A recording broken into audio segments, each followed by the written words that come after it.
رمضان المبارک کی حسین و متبرک ساتوں میں نوابین اودھ کی یادگار جامع مسجد تحسین گنج میں نہایت پروقار انداز میں مختلف مکاتب فکر کے قاریان قرآن نے مظاہر فن قرات کیا۔ مسجد کا وسیع صحن علماء، قراء، شعراء اور معززین شہر کی موجودگی سے گلزار بنا ہوا تھا۔ لرن آن لائن وتھ فیضان خان کی خوشبختی کہ اسے ان روح پرور مناظر کو کیمرے میں قید کرنے اور نشر کرنے کی سعادت ملی۔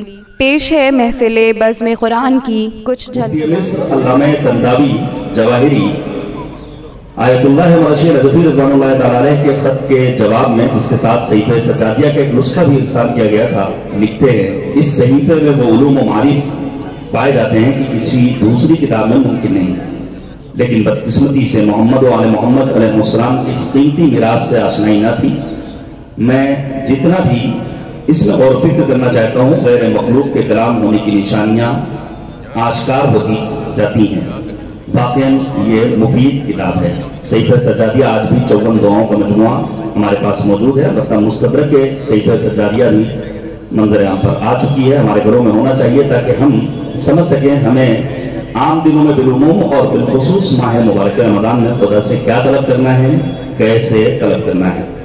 ہماری سالانہ ملاقات ہوتی ہے قاری قرآن بدرالدجا صاحب سے۔ ہمیشہ ہم ایک دوسرے سے وعدہ کرتے ہیں کہ انشاءاللہ آئندہ دنوں میں پھر آپ سے جلدی ہی ملاقات ہوگی، لیکن یہ بھی مصروف ہو، ہم جیسے افراد بھی کہیں نہ کہیں کچھ نہ کچھ مصروفیت کے ساتھ آگے بڑھتے ہیں۔ بہرحال اچھا لگ رہا ہے آج آپ کو پھر اس بزم میں دیکھ کر۔ میں گزارش کروں گا آپ سے تشریف لائیں، آپ کی آواز، آپ کی تلاوت ایک سما باندھ دیتی ہے۔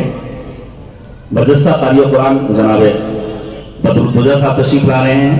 آپ حضرات صفحہ نمبر 290 قرآن مجید کا کھول لیجئے، پارہ نمبر 15 سورہ مبارکہ اسراء جو 17واں سورہ ہے، اس کی آیت نمبر 78 سے قاری صاحب تلاوت کریں گے۔ تمام قاریان قرآن اور تمام حاضرین گرامی کی سلامتی کے لیے ایک بآواز بلند نعرہ صلوات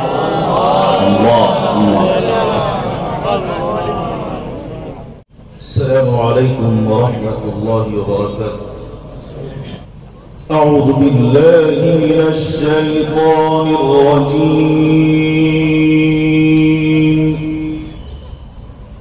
بسم اللہ الرحمن الرحیم۔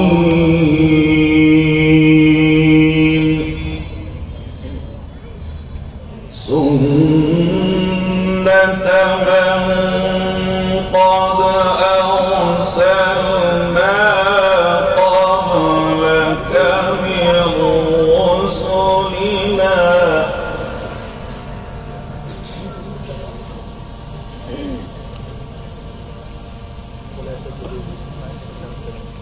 ولا تجد لسنتنا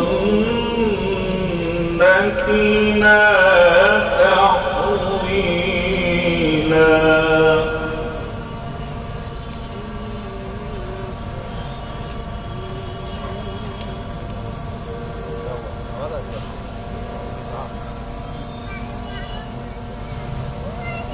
أقم الصلاة لدلوك الشمس إلى غسق الليل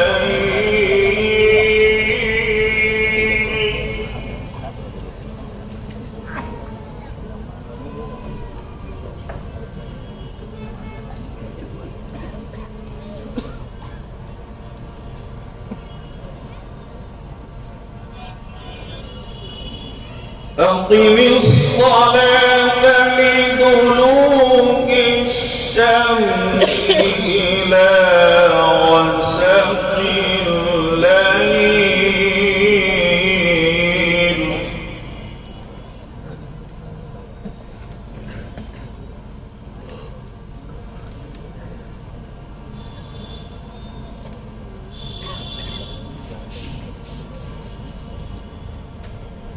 أقم الصلاة لدلوك الشمس إلى غسق الليل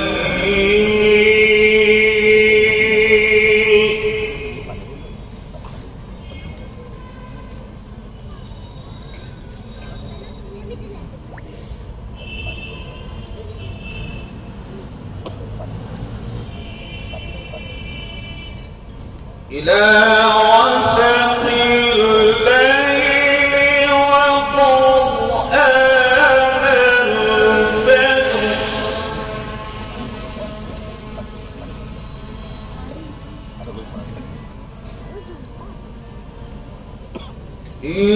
إن قرآن الفجر كان مشهودا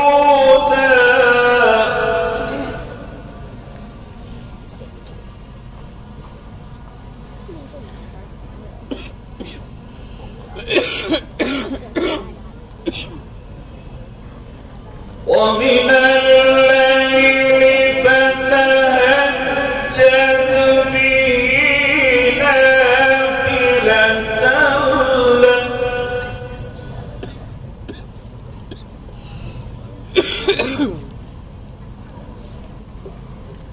عسى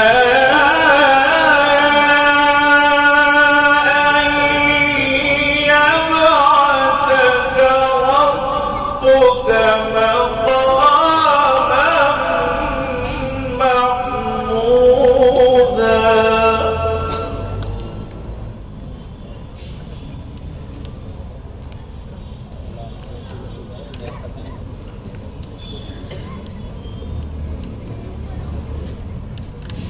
وقل رب أدخلني مدخل صدق وأخرجني مخرج صدق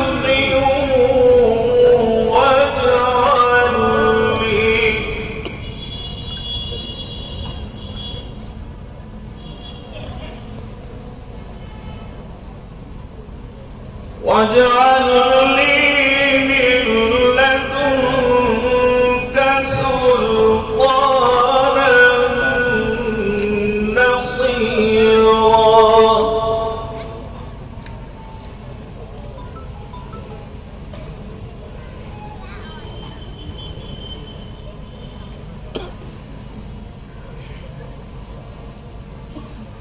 وقل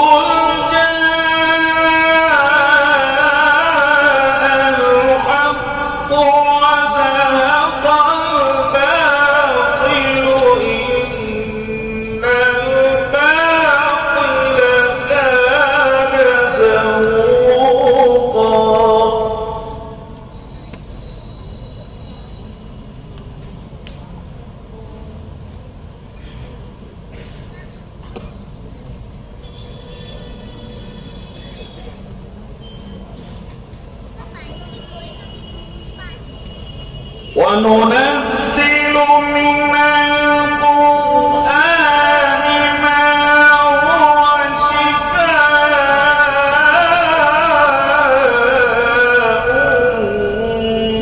ورحمة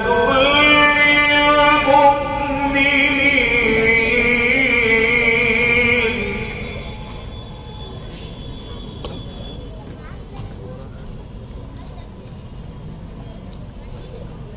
ولا يزيد الظالمين إلا خسارا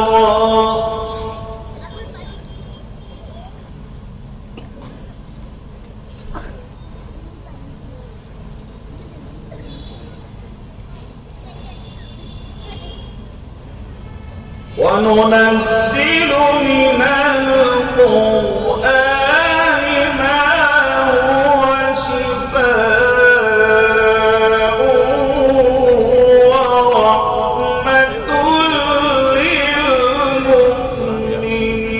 للمؤمنين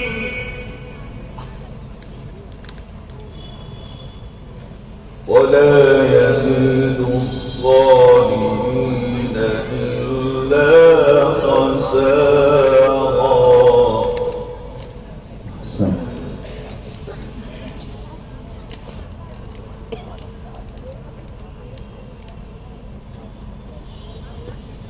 وإذا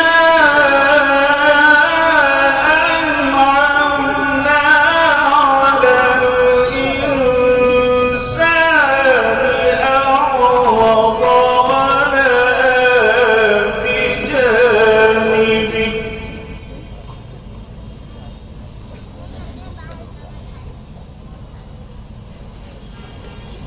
وإذا مسه الشر كان يئوسا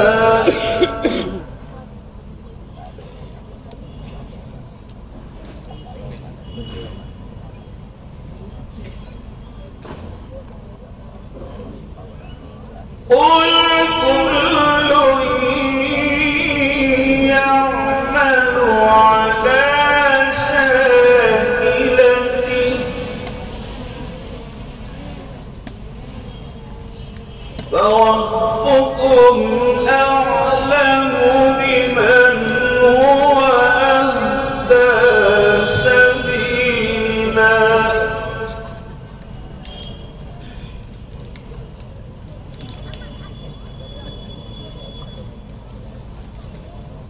قل كل يعمل على شاكلته فربكم أعلم بمن هو أهدى سبيلا الله أكبر بسم الله الرحمن الرحيم إذا جاء نصر الله والفتح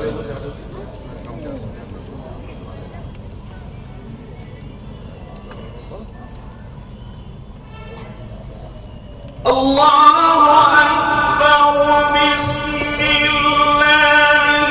الرحمن الرحيم إذا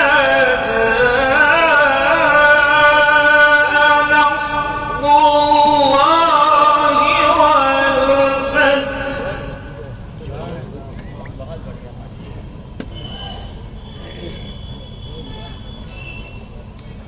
ورأيت الناس يدخلون في دين الله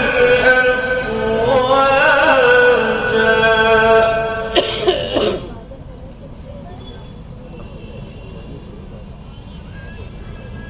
فسبح بحمد ربك واستغفره إنه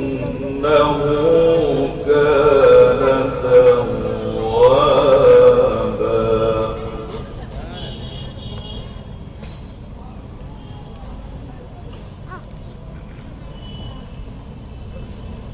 بسم الله الرحمن الرحيم إذا جاء نصر الله والفتح الله ما شاء الله ورأيت الناس يدخلون في دين الله أفواجا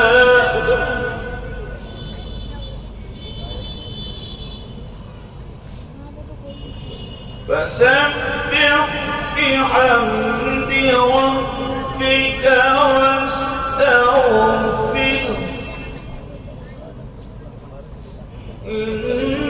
إنه كان توابا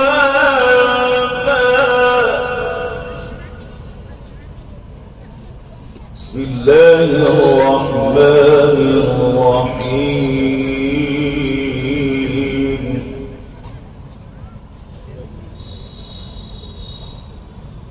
قل هو الله أحد الله الصمد لم يلد ولم يولد ولم يكن له كفوا أحد صدق الله العلي العظيم मदरसे कुरान और तजवीद के बराबरान से गुजारिश करूंगा सलवात कुरानी से सहारा दीजिएगा।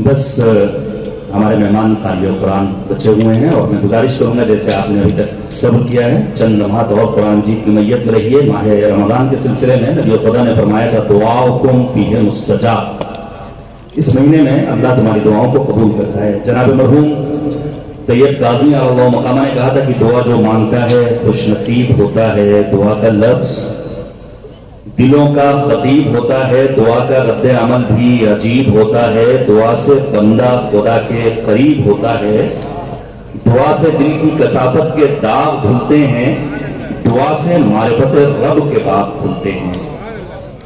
दुआ नमाज है, कुरान की तिलावत है, दुआ यकीन है, ईमान की अलामत है, दुआ तजल्लिए आईने सदाकत है, दुआ रसूल तमन्ना इमाम हाजत है, दरे कबूल पे ले जाके हर जरूरत को ये खटखटाती है दरवाजे मशीयत। ऑनलाइन की जानिब से आपसे बस इतनी इल्तिजा है कि हमारे इस प्रोग्राम को लाइक, शेयर और सब्सक्राइब ज़रूर करें। साथ ही बेल आइकन दबाना ना भूलें जिससे हमारी हर वीडियो आप तक अपलोड होने के साथ ही पहुंच सके। शुक्रिया।